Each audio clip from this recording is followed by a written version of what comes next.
નમસ્કાર, મની મેનેજરમાં આપનું સ્વાગત છે અને મની મેનેજરમાં હું પ્રીતિ દલાલ આપનું સ્વાગત કરી રહી છું. આજે આપણે રોકાણના નવા વિકલ્પ એસઆઈએફ અંગે ચર્ચા કરીશું. એસઆઈએફ શું છે, કઈ રીતને કામ કરે છે અને કોણે રોકાણ કરવું જોઈએ એ જાણીશું. અને આ ચર્ચામાં આપણી સાથે જોડાયા છે ટ્રુવાન્ટા વેલ્થના ફાઉન્ડર અને સીઈઓ કીર્તન શાહ. કીર્તન, ઘણું સ્વાગત છે. અને સ્પેશિયલાઇઝ ઇન્વેસ્ટમેન્ટ ફંડ્સની આજે આપણે ચર્ચા કરીશું, વિચ ઇઝ નોન એઝ એસઆઈએફ. અને હવે ઘણું ચર્ચામાં આવી રહ્યું છે, રાઈટ? બિકોઝ એક મિડ પાથ છે બિટવીન ધ પીએમએસ ને મ્યુચ્યુઅલ ફંડની વચ્ચેનું, અને એમાં આપણે એક સ્મોલ ટિકિટ સાઇઝ અને કમ્પેરેટિવલી સ્મોલ ટિકિટ સાઇઝથી આપણે અહીંયા રોકાણ કરી શકીએ છીએ. પણ આ એક નવો પ્રોડક્ટ આપણે ઇન્ટ્રોડ્યુસ થતા જોઈ રહ્યા છે હવે ભારતમાં. ફર્સ્ટ ઓફ ઓલ, એસઆઈએફ શું છે એ આપણે દર્શકોને સમજાવી દઈએ. પ્રીતિ મેમ, સૌથી પહેલા thank you so much show પર ઇન્વાઇટ કરવા માટે. અને જેવી રીતે તમે કીધું, એસઆઈએફ બહુ ઇન્ટરેસ્ટિંગ પ્રોડક્ટ છે જે મ્યુચ્યુઅલ ફંડ અને પીએમએસની વચમાં બેસે છે. એટલે બહુ સિમ્પલ લેંગ્વેજમાં અગર સમજાવું તો, માની લો કોઈ પણ ઇન્વેસ્ટર છે જેણે મ્યુચ્યુઅલ ફંડ્સમાં ઇન્વેસ્ટ કર્યું છે કાં તો પીએમએસમાં ઇન્વેસ્ટ કર્યું છે, અને એને ઇન્વેસ્ટ કર્યા પછી અગર માર્કેટ પડે છે, માની લો માર્કેટ 10% પડે છે, તો બે પોસિબિલિટી છે. કાં તો તમારું ફંડ 10% કરતાં વધારે પડશે, કાં તો તમારું ફંડ 10% કરતાં ઓછું પડશે. પણ ઇન ઓલ પ્રોબેબિલિટી અગર માર્કેટ પડે છે તો તમારું ફંડ પડશે જ. કારણ કે મ્યુચ્યુઅલ ફંડ્સ અને પીએમએસમાં ઇન જનરલ ડેરિવેટિવ્સને ખાલી હેચ કરવા માટે અલાઉ કરે છે. એટલે તમે જ્યારે પણ મ્યુચ્યુઅલ ફંડ્સ અને પીએમએસમાં ઇન્વેસ્ટ કરો ત્યારે તમે ક્યારે પણ ડેરિવેટિવમાં પોઝિશન એ તરીકેથી નથી લઈ શકતા કે તમે બેનિફિટ કરી શકો. અને એ પ્રોબ્લેમ સોલ્વ કરવા માટે અત્યાર સુધી ખાલી એક જ પ્રોડક્ટ હતું માર્કેટમાં જેને એઆઈએફ કહેતા હતા આપણે, ઓલ્ટરનેટિવ ઇન્વેસ્ટમેન્ટ ફંડ. પણ એમાં મિનિમમ ટિકિટ સાઇઝ 1 કરોડની હતી. તો એનું સોલ્યુશન માટે એસઆઈએફ કરીને નવો પ્રોડક્ટ ઇન્ટ્રોડ્યુસ કર્યું છે. આ એસઆઈએફ મ્યુચ્યુઅલ ફંડ જ છે, પણ એને અલાવ કર્યું છે કે માની લો ₹100 છે અગર ફંડમાં એઝ એયુએમ, તો આ પ્રોડક્ટમાં અગર તમે ઇન્વેસ્ટ કરશો તો એમાં 25%, એટલે ₹100 અનહેજ્ડ ડેરિવેટિવ્સ કરી શકશે. એટલે માની લો ₹100નું એયુએમ છે, ₹75 તો એ લોકોએ સ્ટોક્સમાં લગાડી દીધા, કારણ કે એ લોકોને બીજું કઈ ઓપ્શન નથી ને એ લોકો લોંગ જ રહી શકે છે.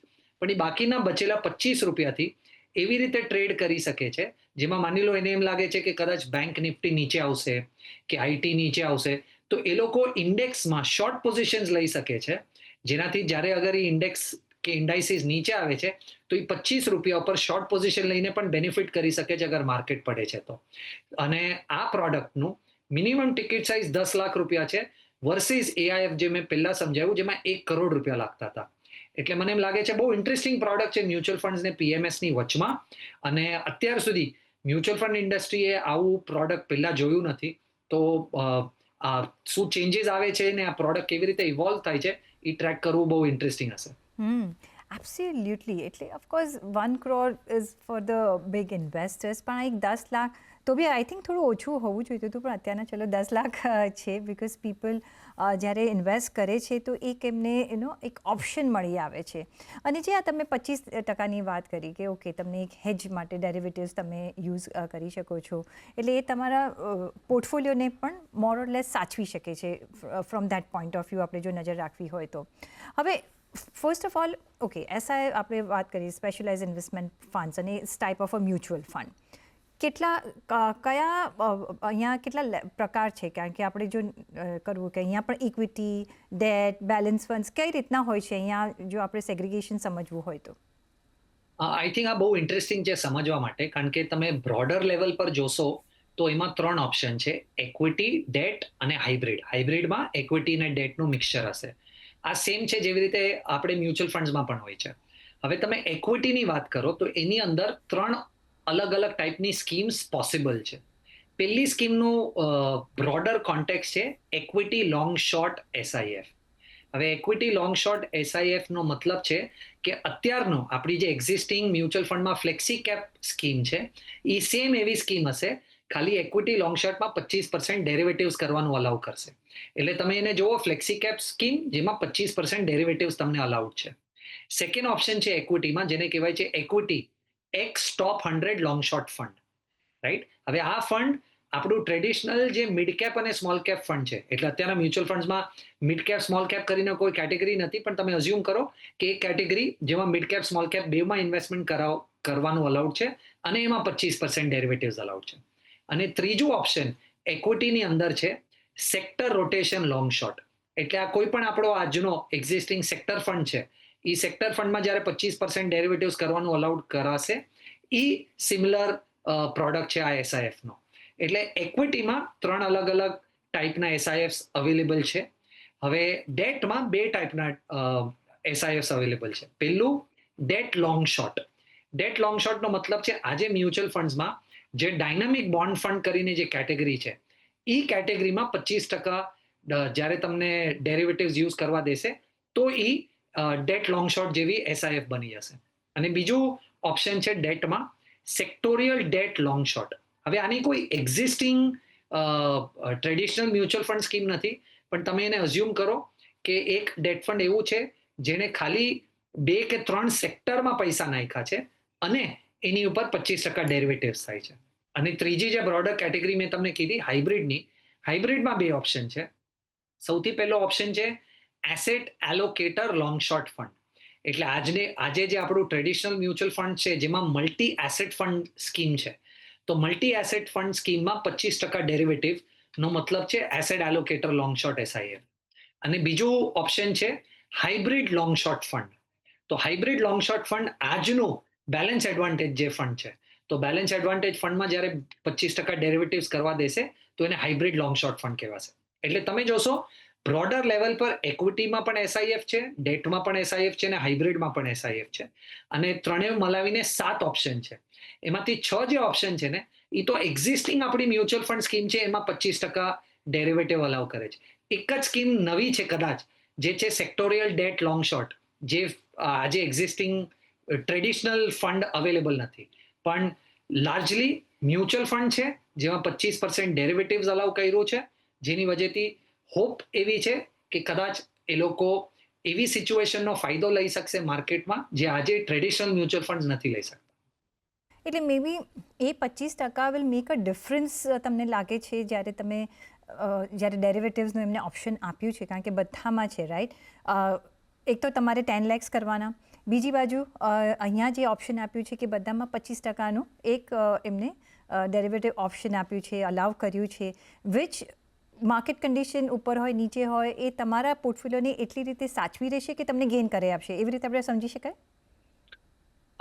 પ્રીતિ મેમ, હોપ તો એવી છે કે જે 25%નું ડેરિવેટિવ છે એનાથી તમારા પોર્ટફોલિયોમાં રિસ્ક ઓછું થઈ જશે ને રિટર્ન વધવાની શક્યતા છે. પણ આનું આપણી પાસે કોઈ ટ્રેડિશનલ ડેટા પોઈન્ટ નથી. જેવી રીતે હું તમને એક એક્ઝામ્પલ આપું, મેં તમને કીધું આ એસઆઈએફ નું પ્રોડક્ટ લાર્જલી એઆઈએફ થી ઇન્સ્પાયર્ડ છે, રાઈટ? હવે તમે એક્ઝિસ્ટિંગ એઆઈએફ ને જોશો ને, તો માની લો 100 એઆઈએફ માર્કેટમાં છે આ કેટેગરી રેપ્રેઝેન્ટ કરવા વાળા, એમાંથી 70 એઆઈએફ તો હજી સુધી શોર્ટ જ નથી કર્યું માર્કેટમાં. એટલે તમે ઈ એંગલથી જોશો ને તો ફંડ મેનેજર્સ ઇન્ડિયામાં બધા બહુ લોંગ ઓનલી ઇન્વેસ્ટર્સ છે. એ લોકોને શોર્ટ કરતા કદાચ એટલું કમ્ફર્ટેબલી ફાવતું નથી. તો મને એમ લાગે છે કે હજી આમાં છે ને એકાદ વર્ષ જવા દઈએ, સ્કીમ્સ આવવા દો, એની પરફોર્મન્સ આપણે જોશું, પછી આપણને કદાચ ખબર પડશે કે જે થિયોરોટિકલી આપણને બહુ ઇન્ટરેસ્ટિંગ લાગે છે એ પ્રેક્ટિકલી પોસિબલ છે કે નહીં. હવે આ થઈ ગયું ઇક્વિટી એસઆઈએફ ની વાત. પણ મને લાગે છે બહુ ઇન્ટરેસ્ટિંગ પ્રોડક્ટ હાઇબ્રિડ એસઆઈએફમાં આવી શકે છે, જે તમને કદાચ બેલેન્સ એડવાન્ટેજ ફંડ કરતા થોડું વધારે રિટર્ન આપી શકે છે અને એના કરતા થોડું રિસ્ક લેશે. તો મને લાગે છે ઇમિડિયેટલી જે કેટેગરી બહુ જોવા જેવી છે એ છે હાઇબ્રિડ એસઆઈએફ. ઓકે, તો મે બી અત્યારના આપણે હાઇબ્રિડ એસઆઈએફ તરફ નજર રાખી શકીએ છીએ, જે બેલેન્સ એડવાન્ટેજ ફંડ જેવું છે પણ 1 notch above, બિકોઝ એમાં આ 25%નું આપણને તમે ડેરિવેટિવ્સમાં કરી શકો છો અને મે બી એક એડવાન્ટેજીસ પોઝિશન બનાવી શકે. બટ યસ, પાસ્ટ ડેટાઝ આપણી પાસે કંઈ જ નથી. આ એક નવું પ્રોડક્ટ છે, એટલે વેઇટ એન્ડ વોચ કરીને આપણે ચાલવાનું છે, at least as far as equity અને ડેટ ગોઝ. બટ યસ, હાઇબ્રિડમાં તમે એક નજર રાખી શકો છો. સો just to start of going, જો તમારે અહીંયા ગોઈંગ ફોરવર્ડ તમારે નિવેશ કરવું હોય તો તમે you will start with hybrid SIF? હા, મને એમ લાગે છે કે હાઇબ્રિડ એસઆઈએફ પર ફોકસ કરવું જોઈએ. કારણ કે હમણાં આજે જ્યારે આપણે આ ઇન્ટરવ્યુ કરીએ છીએ ત્યારે હજી સુધી તો ખાલી 4 જ એસઆઈએફ ફંડ્સ લોન્ચ થયા છે ઇન્ડિયામાં. એક એસઆઈએફ ફંડ લોન્ચ થયો છે જે ઇક્વિટી લોંગ શોર્ટ છે, અને 3 એસઆઈએફ ફંડ્સ લોન્ચ થયા છે જે હાઇબ્રિડ લોંગ શોર્ટ છે, જે બેલેન્સ એડવાન્ટેજ ફંડની ઉપર 25% ડેરિવેટિવની આપણે વાત કરી. એટલે અત્યારના એટ ધ ટાઈમ ઓફ આ ઇન્ટરવ્યુ તો બહુ ઓપ્શન આમે તો તમારી પાસે નથી. તો મને એમ લાગે છે કે હાઇબ્રિડ બહુ ઇન્ટરેસ્ટિંગ કેટેગરી છે, કારણ કે એમાં અગર તમે અત્યાર સુધી ડેટ ફંડમાં ઇન્વેસ્ટ કરતા હતા, એના કરતા અગર તમે આ હાઇબ્રિડ એસઆઈએફમાં ઇન્વેસ્ટમેન્ટ કરવાનું વિચારો તો કદાચ તમારું રિસ્ક રિટર્ન ડેટ ફંડ જેટલું જ હશે, રિસ્ક પણ રિટર્ન કદાચ ડેટ ફંડ કરતા વધારે થઈ શકે છે. અને એમાં તમને ટેક્સ એડવાન્ટેજ પણ છે, કારણ કે હાઇબ્રિડનું ટેક્સ એડવાન્ટેજ બેટર છે ડેટ કરતા. તો મને એમ લાગે છે હાઇબ્રિડ એસઆઈએફ પર અગર આજે ધ્યાન દઈએ તો બહુ ઇન્ટરેસ્ટિંગ છે. પણ જેવી રીતે મેં કીધું 10 લાખની મિનિમમ ટિકિટ સાઇઝ છે, એટલે તમારો અગર કોર મ્યુચ્યુઅલ ફંડ પોર્ટફોલિયો છે પછી જ વિચારજો આ એસઆઈએફમાં પૈસા રોકવાનું. તો પહેલાં કોર મ્યુચ્યુઅલ ફંડ પોર્ટફોલિયો હોવો જોઈએ, નોટ કે તમે ત્યાંથી વિડ્રો કરીને અહીંયા મૂકી દો કે શરૂઆત અહીંયાથી કરો. પહેલાં તમે એક કોર મ્યુચ્યુઅલ ફંડનો તમારી પાસે પોર્ટફોલિયો હોય, 10 લાખ પછી હોય તો તમે એસઆઈએફમાં નજર રાખી શકો છો. તમારા નાવ હવે યર્સને આઈઝ ઓપન રાખી શકો છો, બિકોઝ હવે તમે આગળ જતાં આ એસઆઈએફ સાંભળશો, રાઈટ? અને 7 કેટેગરી ટોટલ છે, પણ અત્યારના 4 એક્ટિવ થઈ છે. ધીરે ધીરે બધી જ ઇન્ટ્રોડ્યુસ થશે. અને અત્યારના જો તમે વિચારતા હો તો આપણે હાઇબ્રિડ એસઆઈએફ તરફ જોવું જોઈએ, જેના કેરેક્ટરિસ્ટિક્સ મોર ઓર લેસ બેલેન્સ એડવાન્ટેજ ફંડ જેવા છે. તો અહીંયા તમે નજર કરી શકો છો. પણ ટેક્સેશન પોઈન્ટ ઓફ વ્યૂ તમે કહ્યું કે yes it could be better, but સાથે જ જો એ હાઇબ્રિડ માટે કહ્યું, ઇક્વિટી અને ડેટ માટે ટેક્સેશન પોઈન્ટ ઓફ વ્યૂ કઈ રીતના વિન વિન છે અહીંયા? આઈ થિંક બહુ ઇન્ટરેસ્ટિંગ છે ટેક્સ પર્સપેક્ટિવથી પણ. હવે તમે અગર માની લો તમે સ્ટોક્સ એટલે તમે ડિરેક્ટલી અગર ડેરિવેટિવ ટ્રેડ કરો છો અને તમને ડેરિવેટિવમાં કેપિટલ ગેઇન્સ લાગે છે, તો એને સ્પેક્યુલેટિવ ઇન્કમ કરીને તમારા સ્લેબ સાથે ટેક્સ કરી દેવામાં આવે છે. એટલે તમે કદાચ 30% કે 40% ભરી દો છો ડેરિવેટિવ, જ્યારે તમે પોતાના હિસાબે કરો છો. પણ જ્યારે આ ડેરિવેટિવ્સ એસઆઈએફની અંદર થશે તો તમને ટેક્સેશન એકચ્યુઅલી મ્યુચ્યુઅલ ફંડનો જ લાગશે. એટલે માની લો તમે ઇક્વિટી એસઆઈએફમાં પૈસા રોકો છો અને ઇક્વિટી એસઆઈએફ અંદર ડેરિવેટિવ કરે છે, એનાથી કાંઈ લેવા દેવા નથી. તમને હજી પણ 1 વર્ષથી નીચે 20% ને 1 વર્ષથી ઉપર 12.5% જે ઇક્વિટી મ્યુચ્યુઅલ ફંડનું ટેક્સેશન છે એ જ લાગશે. કે સેમ ડેટમાં તો કંઈ ફરક જ નથી પડતો તમે કેટલા ટાઈમ માટે હોલ્ડ કરો, કારણ કે ઇમિડિયેટલી તમારા સ્લેબમાં એડ થઈ જાય છે. પણ હાઇબ્રિડ પણ બહુ ઇન્ટરેસ્ટિંગ છે. હાઇબ્રિડમાં હવે જેવી રીતે ઇલવાઇઝનું એક પ્રોડક્ટ છે, જેમાં તમે 24 મહિના સુધી ઇન્વેસ્ટેડ રહેશો તો એની નીચે તમને સ્લેબ રેટ લાગશે ને એની ઉપર 12.5 લાગશે, જે તમારા ડેટ ફંડ કરતા બેટર છે, રાઈટ? તો એ તમને ડેટ ફંડ જેટલું જ રિસ્ક આપે છે, પણ તમને રિટર્ન ડેટ ફંડ કરતા થોડું વધારે આપે છે અને ટેક્સેશન હાઇબ્રિડનું લાગે છે. તો મને એમ લાગે છે કે ટેક્સેશન એંગલથી એસઆઈએફ બહુ ઇન્ટરેસ્ટિંગ પ્રોડક્ટ છે, કારણ કે ડેરિવેટિવ જે ફંડ કરે છે એમાં તમને સ્લેબ રેટ પર ટેક્સ ના લાગીને કેપિટલ ગેઇન્સ લાગે છે. તો આ એક ટેક્સેશન પોઈન્ટ ઓફ વ્યૂ પણ તમે એક ધ્યાન રાખી શકો છો કે કદાચ અહીંયા એક એડવાન્ટેજીસ પ્રપોઝિશન અહીંયા મળી શકે છે. પણ હવે પીપલ વિલ આસ્ક કે આપણી પાસે પીએમએસ છે, આપણી પાસે મ્યુચ્યુઅલ ફંડ છે. મ્યુચ્યુઅલ ફંડમાં તમે કોઈ પણ અમાઉન્ટનું રોકાણ કરો, પીએમએસમાં ઓફકોર્સ આપણે વધારે રોકાણ કરવું પડે છે. ટિકિટ સાઇઝ ઇટ ડિપેન્ડ્સ, 25 હોય, 50 હોય અને એનાથી શરૂ, એનાથી ઓછું તો હોતું જ નથી, રાઈટ? પણ અહીંયા એક 10 લાખ છે, રાઈટ? સો અને આ ઇન બિટવીન કેટેગરી છે. જો તમારે ચૂઝ એન્ડ પિક કરવું હોય તો કયા કેરેક્ટરિસ્ટિક્સ ધ્યાનમાં રાખીને તમે ચૂઝ એન્ડ પિક કરશો? Because every individual have a different goal or different requirement. કઈ રીતના તમે અહીંયા જોઈ શકો? જો સૌથી પહેલા તો મને એમ લાગે છે કે આમાં તમે શોર્ટ ટર્મ ઇન્વેસ્ટમેન્ટના નજરિયાથી આવશો તો થોડું તમને મજા નહીં આવે આ ઇન્વેસ્ટમેન્ટમાં. તમારે એટલીસ્ટ 4-5 વર્ષના ઇન્વેસ્ટમેન્ટથી આવવું પડશે. સૌથી મોટું રિસ્ક અહીંયા એ છે કે મારી પાસે કોઈ હિસ્ટોરિકલ ડેટા પોઈન્ટ નથી જે હું તમને જોઈને કહી શકું કે આ ફંડ આવી સિચ્યુએશનમાં આવી રીતે રિએક્ટ કરશે. એટલે એની માટે ટાઈમ સાથે તમારું રિસ્ક એપેટાઇટ હોવું જરૂરી છે, કારણ કે થિયોરોટિકલી તો આ બહુ ઇન્ટરેસ્ટિંગ લાગે છે અને આપણે અઝ્યુમ પણ કરીએ છીએ કે આ કોઈ ઇન્ડિવિજ્યુઅલને રિટેલ ટ્રેડર ડેરિવેટિવ નથી કરવાનો અને પ્રોફેશનલ ફંડ મેનેજર કરવાનો જ, તો એની એબિલિટી તમારે ને મારા કરતાં બહુ સારી છે. તો થિયોરોટિકલી તો આ બહુ ઇન્ટરેસ્ટિંગ લાગે છે, પણ આપણને કારણ કે હિસ્ટોરિકલ ડેટા પોઈન્ટ નથી ખબર, આપણને એ ખબર નથી કે આ એકચ્યુઅલી ઇવેલ્યુએટ કેવી રીતે થશે, કે આનું પરફોર્મન્સ કેવી રીતે આવશે આગળ. તો જેને પણ આમાં પૈસા રોકવા છે એને હું 3 જ વસ્તુ કહીશ. સૌથી પહેલા તો તમારી પાસે કોર મ્યુચ્યુઅલ ફંડનો પોર્ટફોલિયો હોય, એના પછી અગર 10 લાખ રૂપિયા બચે, જેવી રીતે તમે પણ કીધું, તો જ આમાં પૈસા રોકો. સેકન્ડ, 4-5 વર્ષના મિનિમમ ઇન્વેસ્ટમેન્ટ સાથે આવો. અને ત્રીજું, એક્સપેક્ટ કરો કે ટ્રેડિશનલ મ્યુચ્યુઅલ ફંડ કરતાં કદાચ વોલેટિલિટી વધારે હશે. એટલે માની લો બેલેન્સ એડવાન્ટેજ ફંડમાં તમે પૈસા રોકતા હતા અને તમને જે લાગતું હતું કે એમાં રિસ્ક જે છે એના કરતાં રિસ્ક કદાચ અહીંયા થોડું વધારે હશે, પણ એની સામે એન્ટિસિપેશન પણ એ છે કે તમને કદાચ રિટર્ન વધારે નીકળી શકશે. પણ એમાં વન સેવિંગ ગ્રેસ છે કે આમાં છે ને પ્રોફેશનલ હેન્ડલ કરશે, રાઈટ? એટલે યસ, વોલેટાલિટીથી તમારે અહીંયા વધારે હશે ટ્રેડિશનલ મ્યુચ્યુઅલ ફંડથી. જો તમારી પાસે 4-5 વર્ષનો સમય હશે તો મે બી આ એક વધારે સ્યુટેબલ છે. ને જે આપણે મ્યુચ્યુઅલ ફંડમાં જ્યારે રોકાણ કરીએ છીએ ત્યારે આપણે એક સાયકલ માટે જ રોકાણ કરતા હોઈએ છીએ એની વિચ વેઝ, તો એની પણ તૈયારી તમારે અહીંયા રાખવાની રહેશે. અને ઓફકોર્સ જે એક કોર મ્યુચ્યુઅલ ફંડનો પોર્ટફોલિયો તો તમારી પાસે હોવો જ જોઈએ અને એના પછી તમે અહીંયા નિવેશ કરી શકો છો. એક ઓપ્શન બની જાય છે વધારે તમારા માટે રોકાણ કરવા માટે. સ્પેશિયલાઇઝ ઇન્વેસ્ટમેન્ટ ફંડ્સ એટલે કે આપણે જે એસઆઈએફની વાત કરી રહ્યા છે, બહુ પોપ્યુલર છે ઓવરસીઝ માર્કેટમાં, રાઈટ? કઈ રીતના ત્યાં પરફોર્મન્સ જોવા મળ્યું છે, જો આપણે થોડું આઈડિયા લેવો હોય તો? પ્રીતિબેન, ગ્લોબલી તો હેજ ફંડ્સ બહુ પોપ્યુલર ઇન્વેસ્ટમેન્ટ ઓપ્શન છે અને બધી ડેવલપ કન્ટ્રીઝમાં hedge funds have done, I mean hedge fund as a product has been existing for a very very very long time. પણ તમે હેજ ફંડનું અગર બાયફર્કેશન જોશો, એમાં થોડાક જ હેજ ફંડ્સ છે જે બહુ આઉટસ્ટેન્ડિંગલી સુપીરિયર રિટર્ન્સ આપ્યા છે. Most hedge funds on an average એ લોકો એઝ ગુડ એઝ બીજા જે બધા ફંડ છે એ લોકોની માર્કેટમાં એવું જ રિટર્ન આપ્યું છે. કારણ કે આમાં એક રિસ્ક શું છે હું તમને સમજાવું છું, જે કદાચ મને એમ લાગે છે એસઆઈએફમાં બહુ ધ્યાનથી એ લોકોએ કાવ આઉટ કર્યું છે. જ્યારે તમે હેજ ફંડની વાત કરો છો તો હેજ ફંડમાં એ લોકો લોંગ અને શોર્ટ બેવ કરી શકે છે. હવે એમાં કોઈ લિમિટ નથી કે એ લોકો 25% જ શોર્ટ કરશે, એ લોકો તો પૂરા 100% પણ શોર્ટ જઈ શકે છે. તો એમાં પ્રોબ્લેમ એ છે કે અગર તમારો કોલ રોંગ થયો તો તમે પરપેચ્યુઅલી રોંગ થઈ શકો છો. કારણ કે માર્કેટ ઉપર જાય છે તમે શોર્ટ ઊભા છો, માર્કેટ નીચે જાય છે તમે લોંગ ઊભા છો, તો તમે કદાચ પરપેચ્યુઅલી રોંગ થઈ શકો છો હેજ ફંડ જેવા કોન્સેપ્ટમાં. જ્યારે કે મ્યુચ્યુઅલ ફંડ્સમાં શું છે, આજ નહીં તો કાલે માર્કેટ જ્યારે રિકવર થશે ત્યારે તમે જે ઇન્વેસ્ટમેન્ટ કર્યું છે એની પર તમારું રિટર્ન બની જશે. એટલે કદાચ તમે મ્યુચ્યુઅલ ફંડમાં you may not be always right, પણ at some point in time તમે રાઈટ થઈ જશો જ્યારે માર્કેટ ઉપર જશે. તો ઈ રિસ્ક આ લોકોએ હેજ કર્યું છે કારણ કે ખાલી 25% જ અલાઉ કર્યું છે, તો પણ 75% તો તમે હજી પણ લોંગ ઊભા છો.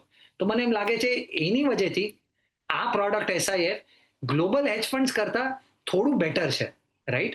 તો મને એમ લાગે છે કે આપણે ઓફકોર્સ ગ્લોબલ હેજ ફંડ્સનું પરફોર્મન્સ જોવું જોઈએ અને પરફોર્મન્સ એવરેજ જ રહ્યું છે, કંઈ બહુ એક્સ્ટ્રાઓર્ડિનરી નથી રહ્યું. પણ એ સમજવું પણ બહુ જરૂરી છે કે એ લોકો જે હિસાબે હેજ ફંડ ઓપરેટ કરે છે વર્સિસ આ પ્રોડક્ટમાં ડિફરન્સ થોડું ઇન્વેસ્ટરના ફેવરમાં છે. પહેલો જે સવાલ આવે છે વિજય મહેતા, એ કહી રહ્યા છે કે એમની પાસે અત્યારના 5 લાખ રૂપિયા છે જે લમસમ એ રોકાણ કરવા માંગે છે મ્યુચ્યુઅલ ફંડમાં. કઈ કેટેગરીઝ ઓફ ફંડ કે કઈ ફંડમાં રોકાણ આપણે કરવું જોઈએ? સૌથી પહેલા તો જુઓ, કારણ કે મને નથી ખબર તમારું ટાઈમ હોરાઇઝન કેટલું છે અને તમે કેટલું રિસ્ક લઈ શકો છો, તો હું એક અઝમ્પશન લઉં છું કે તમારી પાસે કદાચ 7-8 વર્ષનું ઇન્વેસ્ટમેન્ટ હોરાઇઝન છે અને તમે લાંબા સમય માટે આવશો અને થોડી વોલેટિલિટી આવશે પોર્ટફોલિયોમાં, તો એનાથી તમને પ્રોબ્લેમ નહીં થાય. તો અગર આ અઝમ્પશનથી હું ચાલુ છું તો મને એમ લાગે છે તમારે તમારા પૈસા 3 કે 4 ફંડમાં નાખવા જોઈએ, એના કરતાં વધારે ડાયવર્સિફાઈ નહીં કરો. મારું લોજિક બહુ સિમ્પલ છે, તમે અડધા પૈસા લાર્જ કેપમાં મૂકો, અડધા મિડ કેપમાં મૂકો અને અડધા સ્મોલ કેપમાં મૂકો. પણ આ જાણ્યા પછી કઈ કેટેગરી લેવી જોઈએ એ બહુ ઇન્ટરેસ્ટિંગ છે. તો સીધું લાર્જ કેપ નહીં ખરીદી લો. લાર્જ કેપની સામે તમે એક ફ્લેક્સી કેપ ફંડ લઈ લો, મિડ કેપની સામે તમે એક મલ્ટી કેપ ફંડ લઈ લો અને સ્મોલ કેપની સામે તમે એક સ્મોલ કેપ લઈ લો. તો તમે તમારા 5 લાખ રૂપિયા ઇક્વલી એક ફ્લેક્સી કેપ ફંડ, એક મલ્ટી કેપ ફંડ અને એક સ્મોલ કેપ ફંડમાં ડિવાઈડ કરી દો. પણ એ અઝમ્પશનથી છે કે તમે 7-8 વર્ષ સુધી ઇન્વેસ્ટેડ રહેશો અને કદાચ વોલેટિલિટી આવશે તો એનાથી તમને પ્રોબ્લેમ નહીં થાય. એબ્સોલ્યુટલી. તો યસ, તમે અહીંયા આ રીતે ધ્યાન રાખી શકો છો. પણ એક અમે અઝમ્પશન કરીને ચાલી રહ્યા છે કે તમે થોડું લોંગર હોરાઇઝન માટે કામકાજ અહીંયા રાખશો અને that would be better any which ways તમારા રિટર્ન્સ માટે પણ. અતુલ દેસાઈ એ પૂછી રહ્યા છે કે શું હાલમાં ગોલ્ડ ઇટીએફમાં રોકાણ કરી શકાય કે નહીં? હાલમાં થોડી કિંમતો ઘટી છે, તો શું ભવિષ્યમાં સોનાની કિંમતો વધી શકે કે નહીં? હવે એટલી બધી આ લાંબી સાયકલ ચાલી છે, પણ કેતન, હજી શું આમાં આપણે અપ્રિશિએશન થતાં જોઈ શકીએ છીએ કે ધીસ ઇઝ ઇટ, કે હવે આપણે સ્ટેગ્નેશન જોઈશું કે થોડોક જ હવે રાઇઝ જોઈશું compare to I think previous year? Maybe કઈ રીતના તમે હવે એપ્રિસિએશન જોઈ રહ્યા છો? આઈ થિંક બહુ ઓનેસ્ટલી કહું તો મારો ક્વેશ્ચન મારો આન્સર બહુ અપ્રિશિએટ નહીં કરે, પણ મને એમ લાગે છે આ કોઈનનો એક ટોસ જેવું છે. ખબર નથી અહીંયાથી ક્યાં જશે ગોલ્ડ. તો મને એમ લાગે છે કે ગોલ્ડમાં અગર તમે ઓલરેડી ઇન્વેસ્ટેડ છો તો એમાંથી નહીં નીકળો, પણ નવા પૈસા આજે નહીં રોકો. 2-3 રીઝન છે. હવે મને એમ લાગે છે કે એક રીઝન જેની વજહથી પ્રોબેબલી ગોલ્ડ આટલું મૂવ થતું હતું એ જીઓપોલિટિકલ પ્રોબ્લેમ્સ હતા. હવે જીઓપોલિટિકલ પ્રોબ્લેમ્સ બહુ સ્ટેબલ થાય છે. તમે જોશો વીકેન્ડની ન્યૂઝ હતી કે કેવી રીતે ચાઇના અને યુએસમાં કદાચ જે ટ્રેડ વોર છે એ ધીરે ધીરે ખતમ થાય છે, અને જે વોર્સ ઇન જનરલ પણ બીજી થતી હતી એમાં પણ ઘણું બધું ડેવલપમેન્ટ છે ને વોર ઓછું થઈ જશે. પણ હજી ડી ડોલરાઇઝેશન જે મેઇન પ્રોબ્લેમ છે જેની વજહથી સેન્ટ્રલ બેન્ક્સ ખરીદે છે એ મને નથી લાગતું ઓછું થવાનું છે. એટલે કદાચ અહીંયાથી ગોલ્ડમાં નોર્મલ મોમેન્ટમ ચાલ્યા રાખશે, પણ આજે મને નથી લાગતું આ ભાવ પર તમારે બહુ વધારે પૈસા રોકવા જોઈએ. પણ હા, તમારી પાસે છે તો કન્ટિન્યુ કરો, એને વેચવાની જરૂરત નથી. તો તમારી પાસે રોકાણ છે તો પ્લીઝ બી ઇન્વેસ્ટેડ. પણ નવું રોકાણ આ વેલ્યુએશન પર કરવું એનો એ એક વિચારવાની વાત છે. તો નવું રોકાણ હમણાં તો નહીં કરતા, એ અમારી તમને એડવાઇસ છે. કીર્તન, એટલું બધું આમાં આપણે અપ્રિસિએશન જોયું છે ને, તો બધાને ઘણો બધો ફોમો થઈ જતો કે અરે યાર હું રહી ગયો, અને એટલે જ આપણને દર્શકોના ઘણા બધા સવાલ આવતા રહ્યા છે. પણ અત્યારના એક વિલ બી વાઇઝર કે આપણે નવું રોકાણ અત્યારના ન કરીએ. જે છે ઓફકોર્સ તમે ઇન્વેસ્ટેડ રહી શકો છો. ઓન દેટ નોટ, કીર્તન, ઘણો આભાર તમારો અમારી સાથે જોડાવા બદલ, અને એ સાથે જ મને પણ આપશો રજા. પર જોડાયેલા રહેજો CNBC બજાર સાથે. નમસ્કાર.